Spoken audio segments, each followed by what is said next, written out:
Vous êtes-vous déjà demandé pourquoi vous êtes né dans la même famille que vous êtes né? Pourquoi votre mère est-elle ce qu'elle est, avec toutes ses qualités et ses défauts qui vous ont si profondément marqué? Coïncidence? Destin?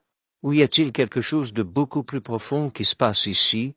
Carl Jung, le psychiatre suisse révolutionnaire, a découvert quelque chose qui changera complètement la façon dont vous voyez votre histoire familiale. Il a révélé que notre âme ne choisit pas notre mère par hasard. Il y a un but caché, une mission psychique que peu de gens peuvent percevoir. Préparez-vous à découvrir des vérités troublantes sur votre propre existence. Pourquoi aviez-vous besoin de cette mère pour évoluer? Quelles leçons votre âme a-t-elle apprises à travers elle? Et la découverte la plus choquante de toutes, comment votre mère a été choisie pour être votre plus grand professeur, même si cela vous a causé de la douleur. Si vous êtes prêt à comprendre le mystère le plus profond de votre vie de famille, et à découvrir des secrets que Jung a gardés pendant des décennies, continuez à regarder. Ce que vous êtes sur le point de découvrir peut changer votre perception de tout. 1. Le mystère du choix prénatal. Avant de plonger dans les profondeurs de ce mystère, imaginez un instant que votre âme existait avant votre naissance physique. Imaginez-le flottant dans un royaume au-delà du temps et de l'espace, regardant vers le bas toutes les mers possibles parmi lesquelles il pourrait choisir. Qu'est-ce qui l'inciterait à choisir l'un parmi tous les autres? Jung pensait que ce n'était pas du tout aléatoire. Votre âme est venue sur Terre, avec des affaires inachevées. Pensez-y comme à un élève qui a besoin d'apprendre des leçons spécifiques qui ne peuvent être enseignées que par certains enseignants.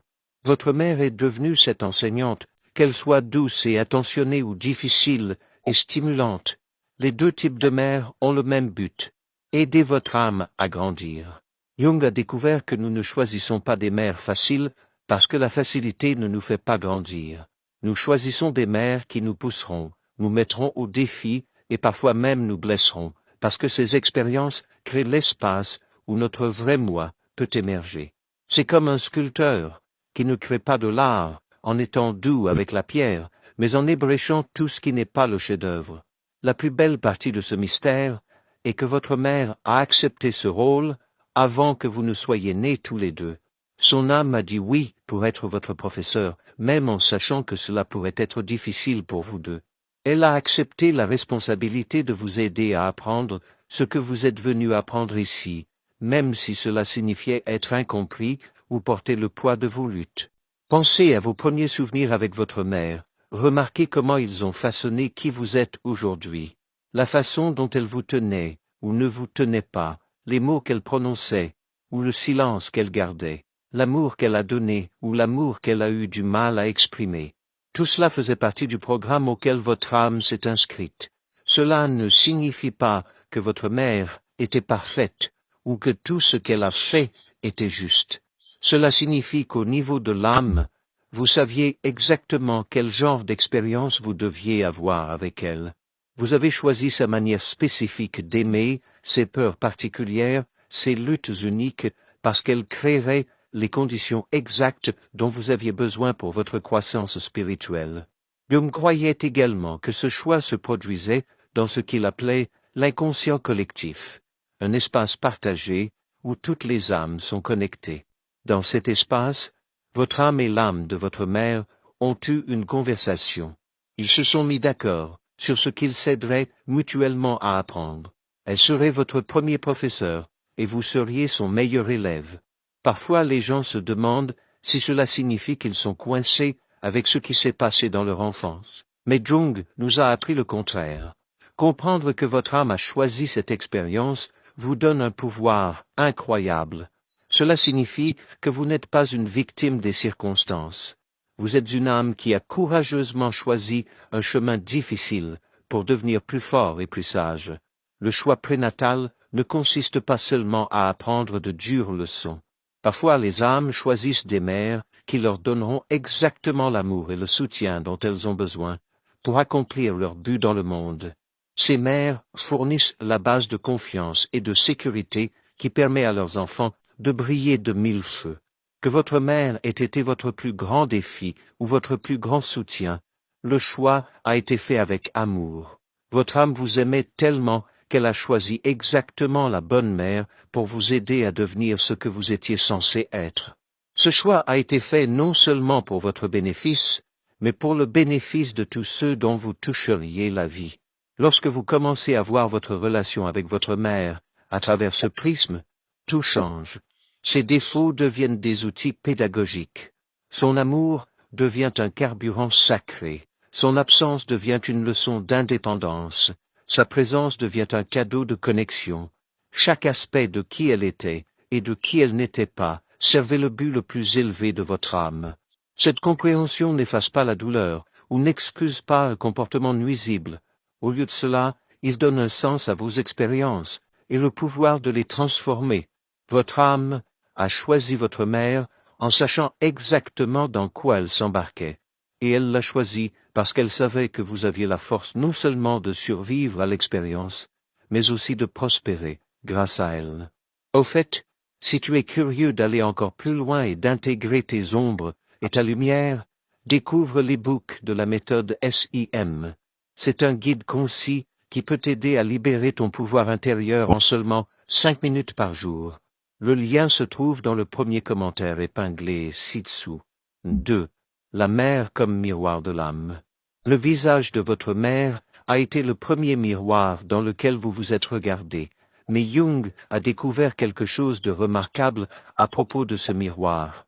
Il ne vous montre pas seulement à quoi vous ressemblez de l'extérieur. Il reflète les parties les plus profondes de votre âme, vous montrant à la fois votre lumière et vos ombres d'une manière qui guidera tout le voyage de votre vie. Chaque interaction avec votre mère a créé une empreinte sur votre âme. Quand elle vous souriait, vous appreniez la joie. Quand elle s'inquiétait, vous appreniez ce qu'était la peur. Quand elle était forte, vous avez découvert votre propre force. Quand elle était faible, vous avez découvert que votre pouvoir était différent. Elle est devenue la première enseignante de votre vocabulaire émotionnel, vous montrant à travers son propre être ce que signifie être humain. Mais c'est là que ça devient fascinant. Jung a enseigné que votre mère ne reflétait pas seulement qui vous étiez, elle reflétait qui vous deveniez. Ces traits de personnalité, à la fois positifs et négatifs, sont devenus la matière première à partir de laquelle vous forgeriez votre propre identité. Soit vous embrassez ces qualités, soit vous vous rebellez contre elles. Mais dans tous les cas, elles façonneront la personne que vous deviendrez. Le miroir que votre mère vous fournissait n'était pas toujours agréable à regarder. Parfois, cela vous a montré des choses sur vous-même que vous ne vouliez pas voir. Peut-être était-elle anxieuse, et avez-vous vu votre propre tendance à l'inquiétude se refléter. Peut-être était-elle critique, et vous avez découvert votre propre critique intérieure. Peut-être était-elle distante, et avez-vous appris vos propres difficultés avec l'intimité. Ces réflexions n'étaient pas des accidents ou des punitions, c'étaient des cadeaux, même quand ils ressemblaient à des malédictions. Votre âme avait besoin de voir clairement ces aspects d'elle-même, afin de pouvoir choisir quoi en faire. Vous pourriez les guérir, les transformer, ou les utiliser comme motivation pour devenir quelque chose de différent. Mais d'abord, il fallait les voir clairement dans le miroir de votre mère. Jung croyait que nous passons souvent notre vie entière à essayer de comprendre ce que nous avons vu dans ce premier miroir. Nous recherchons des partenaires qui nous rappellent notre mère, ou nous choisissons délibérément des personnes qui ne lui ressemblent pas. Nous répétons ces schémas ou nous les combattons désespérément. Quoi qu'il en soit, nous réagissons toujours à ce que nous avons vu se refléter dans ces premières années. Les miroirs les plus puissants sont souvent les plus déformés. Les mères qui luttaient contre leurs propres démons fournissaient à leurs enfants des miroirs qui leur montraient exactement ce dont ils avaient besoin pour guérir en eux-mêmes. Ces enfants sont devenus des guérisseurs, des enseignants et des guides pour d'autres personnes qui avaient connu des douleurs similaires. Les luttes de leur mère sont devenues la source de leur plus grand cadeau au monde. Parfois, le miroir nous montrait notre propre grandeur potentielle. Les mères qui croyaient en leurs enfants malgré tout reflétaient une vision des possibilités qui apportaient leurs enfants à travers les moments les plus sombres. Ces enfants ont appris à se voir à travers des yeux d'amour et ont grandi en reflétant cette même vision aimante aux autres.